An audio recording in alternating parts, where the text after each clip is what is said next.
Hi hi అండి. Your good name? My name is lucky.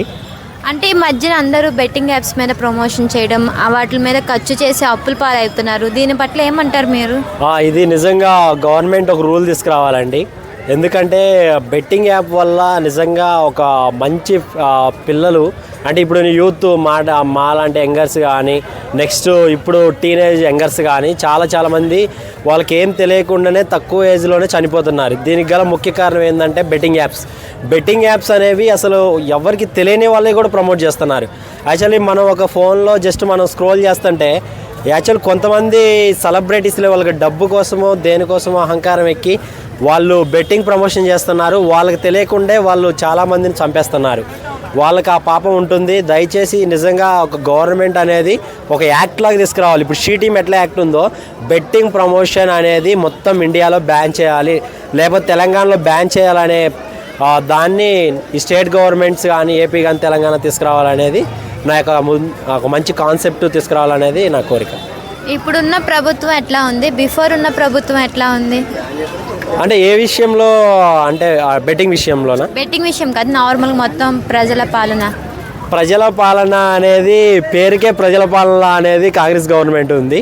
ప్రజాపాలన అనే దాని గురించి చూసుకుంటే ఇప్పుడు ఎవరు అనేది అప్పటికిప్పటికి ఏంటంటే పాపులేషన్ అనేది చేంజ్ అయింది. మనం ఒకళ్ళని అంటానికి కాదు కానీ రూల్స్ చాలా వాటికి చేంజ్ అయ్యాయి. ఇప్పుడు ఉన్న గవర్నమెంట్ చాలా స్ట్రిక్ట్లీ కొంచెం వాటికి చెప్పవచ్చు. ఇంకా 1 year అయింది కాబట్టి మనం చెప్పలేము. ఇప్పుడు తీసుకొచ్చిన స్కీమ్స్ కానీ అన్నీ చాలా బాగున్నాయి. మెయిన్ అప్పుడున్న వాళ్ళకి ఇక్కడ ఉన్న వాళ్ళకి తేడా ఏంటంటే అప్పుడు 10 years అయినా కానీ చాలామంది ఒక ఇల్లు కోసం అనేది వెయిట్ చేశారు. అలాంటి మహాలక్ష్మి పథకాన్ని కానీ తర్వాత సగృహ ఆంటీ కానీ తీసుకురాలేకపోయారు. ఎన్ని డబ్బులు ఓన్లీ హైదరాబాద్నే ఫోకస్ చేశారు. అవుటర్ రింగ్ రోడ్లు అని చెప్పేసి ఇక్కడ దాన్నే ఫోకస్ చేశారు. కానీ ఊర్లో వాళ్ళకి ఆ డెప్త్లో ఏం కావాలనేది ఆ గవర్నమెంట్ చూడలేకపోయింది. కాబట్టి రిజల్ట్ కూడా వాళ్ళకి డెప్త్లో ఇచ్చి ఫామ్ హౌస్కే పరిమితం చేసింది. ఇప్పుడున్న వాళ్ళు కూడా చేయకపోతే వాళ్ళని కూడా ఫామ్ హౌస్ పరిమితం చేస్తుందని నా ఫీలింగ్. ఎందుకంటే ఇప్పుడు గృహలక్ష్మి పథకం కింద కనుక వీళ్ళు ఈ గవర్నమెంట్ వాళ్ళు ఇల్లు ఇస్తే మాత్రమే నెక్స్ట్, ఎందుకంటే 10-12 సంవత్సరాల నుంచి ఒక పేదవాడి కళ ఇల్లు, సొంత భూమి ఉన్న ఇల్లు కట్టుకోలేని పరిస్థితి. చాలా వాటికి కొన్ని స్కీమ్స్ అనేవి ఉన్నాయి. అవి కనుక ఈ గవర్నమెంట్ చేయకపోయినా కానీ నెక్స్ట్ గవర్నమెంట్ అనేది పక్కా చేంజ్ అవుతుంది. జనాలు అనే వాళ్ళు పిచ్చోళ్ళు కాదు, రాజకీయ నాయకులే పిచ్చోళ్ళు కాబోతున్నారు. ద్రావిడ్లో ఎట్లయితే తమిళ, కేరళ, మలయాళ వీళ్ళల్లో ఎలా అయితే నెక్స్ట్ 5 yearsకి చేంజ్ చేస్తుంటారో ఇక్కడ కూడా ఆబ్వియస్లీ కంపల్సరీ గవర్నమెంట్ అనేది చేంజ్ చేస్తూనే ఉంటారు. ఎవడు చెప్పు చేతుల్లో అంటే ఎవడు వినడు. జనాలు అప్పుడులాగా ఎడ్యుకేటెడ్ లేడు, యూత్ ఎంకరేజ్ అనేది ఎక్కువ అయిపోయింది.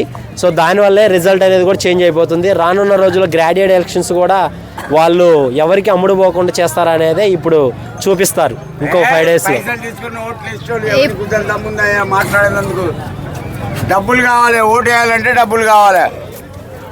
పైసలకు ఓటు వేసేటోళ్ళు ఎవడు మాట్లాడు. డ్రైనేజీ బంద్, కరెంటు లేదు, రోడ్లు చక్కగా లేవు, ఇల్లు చక్కగా లేదు.